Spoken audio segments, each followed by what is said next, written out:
Apat na OFW sa Riyadh, nakalagpas na sila sa immigration at naghihintay na sa boarding gate, sila pa ay naiwan ng eroplano. Hi guys, my name is Ronald, isa po ang OFW dito sa Singapore. I make travel guides, travel updates, going to Philippines and yes, in Singapore, news and updates for OFWs and airport viral story.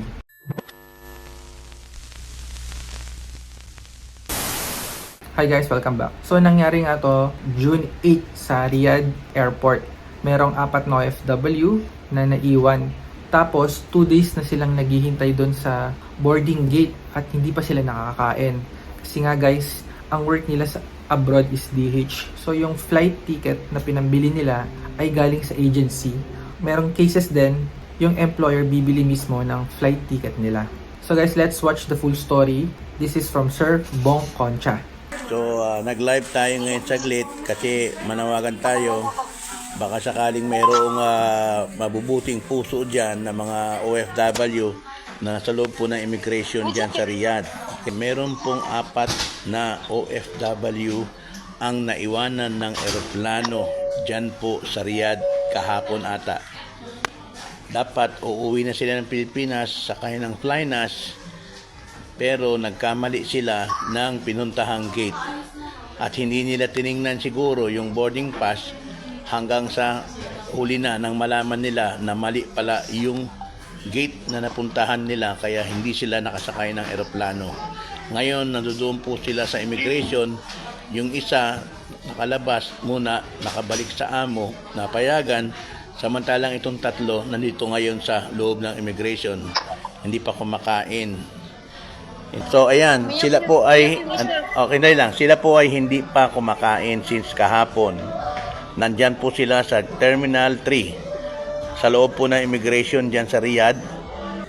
Ate, paano kayo naiwan ng eroplano? Anong nangyari? Yung sa yung sa boarding pass nagalito-lito. Yung flight namin is sa Flynas 306. Tapos dito kami pinaupo sa 303, 304. Tapos tinawag na pala dun sa mga 4:30 PM yung flight namin. Tinawag na. Okay. Tapos nagkasunod-sunod na yung tawag. Hindi na namin. So ibig mong sabihin ate, dapat 4 o'clock ang flight ninyo pauwi ng Pilipinas kahapon. Oo, Flynas. Pero doon kayo sa ibang gate umupo. Ate, bakit hindi niyo tiningnan yung boarding pass ninyo? Nakasulat naman doon kung saan kayo pupunta na gate. Nakalagay naman doon. Hindi niyo ba sinilip yun? Sinilip namin. Tapos nagtanong agad kami dito sa mga staff.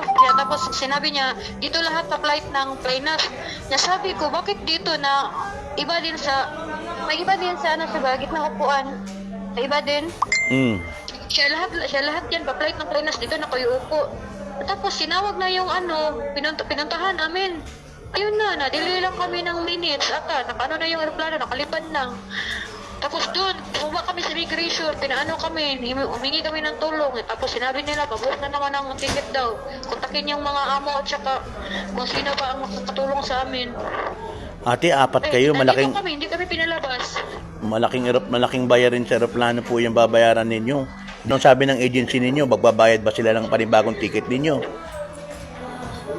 Iwan ko sa kanila, sir, pero sa akin, pag yung naiwan ko na ng aeroplano, yung employer ko, tinawagan ko, yung employer ko na lalaki at babae, tapos anak niya. Sinabihan niya, bakit nagkaganon? Tapos in-explain ko, sir, pero pag-explain ko, andun ako sa immigration para maanohin din sa mga sa mga staff din. At doon, nag-usap sila niya. Tapos sabi ng amo ko, siya huwag kang magtaka, babuka namin ng ticket. Kaya mamaya, flight ko mga 11. So ikaw makakauwi ka na. Pero yung kasama mo maiwan. Apat kami, sir. Yung isa, kinuha na niya kanyang amo. Lunis na daw yung niya. Flight niya. Para safe siya, kinuha siya. Itong isa, iwan ko wala pa daw. Under of ito, sir, takas ito under of ito? Yan ba yung tinulungan ko galing sa Bata? Ulo siya. Yan ba yung yung isa. Yan ba yung tinulungan namin dati sa Riyadh, sa Bata? Sabi niya, nagsabi? Ikaw ba yung tinulungan ni sir sa Bata? Ikaw? Oo, siya daw yun, sir. Yan yung pinakuha ko sa Batan dati nung nagtakas yung mga yan. Ha? Ito ba yung pinukuha sa bata? Siya daw yun, sir. Diyos ko, ate, ikaw talaga. Huwag ka nang iiyak. Huwag ka nang iiyak, ate. Ano ba mangyayari sa inyo? Naiwan na kayo ng aeroplano. Kaya nga tayong para may mga taong mag-provide ng pagkain sa inyo dyan. Saan kayo banda? Dito po sa Starbucks banda po. Ate, kailangan makita kayo para at least malaman kung saan kayo pupuntahan dyan ng mga OFW dyan. Sa yung mga Pilipino dyan. Para mabigyan kayo ng pagkain. Kahapon pa kayo hindi kumakain dyan? Thank you, sir. Hindi kumakain dyan sa airport? Kahapon pa po. Wala ka bang ticket mamasahe pa uwi ng Pilipinas? Wala po. O mamaya kakausapin ko ang labor. Kaya lang Sabado ngayon, wala pang trabaho ngayon dyan sa Riyadh. Bukas pang pasok. So may iiwan ka dyan. Yung isa nasaan na? Nasa baba pa ng immigration. Opo, sir. Tapos ikaw, distress ka pa. Polo ang nagbigay ng pamasahe mo? Ang OWA? Hindi po. Sino ang bigay ng pamasahe mo pa uwi ng Pilipinas? Agency, pero pinapagabila po. Pinapagabila po. Sige lang, andyan na yan. Wala, alangan naman magsisiyan pa tayo sa nangyari sa inyo. Gagawin ko ng kakausapin ko ang Polo para mabigyan ka ng ticket. Yung isa nasa baba pa. Nandun pa po sa baba kasi hirap siya mag-akyat. Sige, baka may mga nanonood ng live natin diyan ngayon. Pakipuntahan na lang diyan sa loob sa immigration. Sa Terminal 3 kayo? Opo. Oo. Oo, dito po. Oh, sige, ay pakita niyo yung picture mukha ninyo para nakikita kayo, nakikilala kayo ng nandiyan dyan. Huwag na kayong mahihiya. Wala na, andyan na yun. Naiwanan kayo ng aeroplano. 4 pa naman kayo.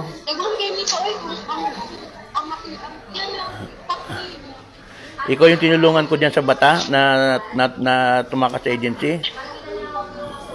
Opo, kami po yun. 5 po kami. Oo, yung pinakuha ko sa mga sige. Okay lang. Ako nang bahala. Tatawagan ko ang MWO bukas. Kaya lang, mag-stay ka muna diyan sa airport. Okay lang. Sabado ngayon, walang pasok ito. Wala rin kami pasok dito sa OWA. Sige lang. Okay na yan. Wala na magsisiyan. Kaya lagi kong sinasabi sa inyo, ilang beses na ako nananawagan sa iba pa. Hindi lang kayo yung mga lumapit na sa akin na naiwan na aeroplano. Ang dami nyo na. Hanggang ngayon, hindi kayo magdala. Yung problema ko kasi, Sir Vincent, kasi naatake po. Naatake po ako minsan, magsiarap po doon po. Inatake ka ng ano? Kahapon po.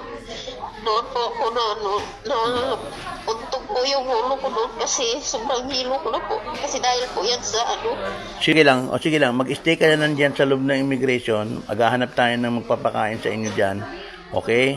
Kasi hindi na pwedeng pumasok yung tagalabas. Nasa loob na kayo eh. Ang pwede lang magbigay ng pagkain ninyo yung mga nandiyan sa loob na naka-duty. Okay? Si Sir Manuel po kanina dito pupuntahan niya sana ako kasi kukunin pero hindi po ako pwede makalabas. Hindi ka na pwedeng lumabas, ate. Pag nasa loob ka na ng immigration, hindi na kasi na-cancel na yung visa mo, natatakang ka na ng final exit. So wala na yun. Hindi ka na pwedeng pumasok dyan sa Riyadh. Nasa loob ka na ng immigration, sasakay ka na ng aeroplano. Ang kailangan lang yan, i-provide ang ticket mo. Ano pangalan ng agency mo sa Pilipinas? Para makausap ko bukas dito, tawagan ko yung agency mo. Tatawagan ko yung agency mo. Okay? Magpa-flight na yung kasama mo.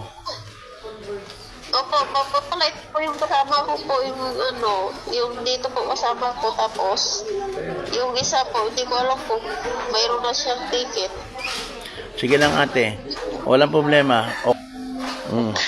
Sige, para makita kayo dyan, mapuntahan kayo dyan, nasaan kayo banda dyan sa immigration? Dito kami sa wala, at saka 307 kami nakaupo. 307, sir. Dito lang malapit sa immigration. Tataas, second floor. So, sa mga nagtatanong, bakit daw naiwan ng aeroplano itong 4? Ang sabi nila sa akin, sila daw ay pinaupo sa ibang gate. Hindi na nila napakinggan kung tinawag na yung gate nila hanggang sa umalis na aeroplano at sila ay naiwan. Nakaupo lang talaga kami. Dami gumagawa ng i-travel lang. Oy, bakit hindi nyo narinig yung tawag sa inyo ng At saka bakit hindi nyo tinikmay yung gate ninyo? Basta huwag mong putulin yung contact sa akin, ha? Okay? Opo, sir. Mag-ingat kayo dyan, okay? Basta dahil Salamat po, sir. Oo, kahit we will do our best para sa ano na ate, mag-ingat kayo diyan at hopefully makauwi kayo na ano. Yung isa, anong oras ang flight mo ate? Mamaya. 11 sir, 11 ng gabi. So, anong Connecting flight ako pa Dubai. walang problema. Alas 12 pa lang naman ang tanghaling ngayon dyan. So, paniod to ang kailangan ninyo. Taka panihapon dahil mamaya pang gabi flight mo. Oh, Tapos balik-balikan kami ng mga staff dito kung saan ba kami kasi hindi nila kami pinapalabas. kaya na nga. Oh, Tapos ako pinatulog ako sa prayer room para makapag-rest. Ikaw, ano ba? Hindi ka tumulog? Is palagi nang maiyak eh. okay, sige. Ate, huwag aalis dyan. Hintayin ninyo po para may tutulong po sa inyo magbigay ng pagkain. Okay? O, sige po. Mag-iingat kayo dyan, ha? Maraming salamat sir. O, huwag patayin yung ano. Hindi, patayin mo ng phone. Para mamaya, huwag niyo putuin yung connection niyo sa akin, okay? O, sige na. Bye-bye na. Okay, ingat kayo dyan. Okay. O, sige, bye-bye. O, ayan. Sa mga iba pa nating kababayan, Diyos ko po, presence of mind, presence of mind. Malaking pera po yun na naman ngayon. Parang naalala ko na few years ago, may naiwan din na 4. Ito, nasa loob na ng immigration, sasakay na ng eroplano, mali pa yung pinuntahang gate. Inamin naman nilang mali yung napuntahan nilang gate. Nagtanong-tanong daw sila. Ngayon, yung isa, kinuha ng employer. Yung isa, mabuti mabait yung amo, bibilan ng ticket, magpa-flight mamayang alas 8 ng gabi. Samantalang yung isa, distress ito, na sabi nga niya, isa raw siya sa mga pinakuha ko doon sa bata. Natulungan ko na ito doon sa bata na tumakas. Pinakuha ko po sa team ng Agapay and dinala po sa Polo. Ngayon, flight na ngayon ato kahapon, hindi naman nakasakay. Kaya may distress na naman. Flight na naman. Okay. So, yung isa naman daw, nasa ibaba pa ng immigration. Kaya yun lang po. Please, pakisuyo sa lahat. Iwasan po ninyo yung sobrang excitement. Dapat focus po. Hindi po dahilan yung bugbong masakit ang katawan, pagod, kahit ano pang dahilan. Pagdating sa airport, dapat po ang presensya ng inyong pag-iisip ay nandoon para hindi po kayo magka-problema. It's a good thing talaga na nakarating kay Sir Bong Concha yung nangyari na to at natulungan niya yung na-distress na OFW at naiparating sa Polo at sa mga ibang Pilipino na nandun. But anyway guys, ang lesson dito is kung first time nyo lilipad or hindi kayo sure sa flight nyo, huwag kayong mahihiyang magtanong sa mga airport staff or kahit sa mga kapwa natin Pilipino kung tama ba yung gate na pinaghihintayan natin or kung tama ba yung flight information na alam nyo. Yun lang guys, if you're still here, thanks for watching. Please let me know in the comment section below sino bang may kasalanan dito. Hindi ba nila nabasa yung flight ticket ng maaga or mali ba yung sinabi sa kanila ng airport staff. Please subscribe if you find this video informative and entertaining. Thanks for watching and I will see you on my next video.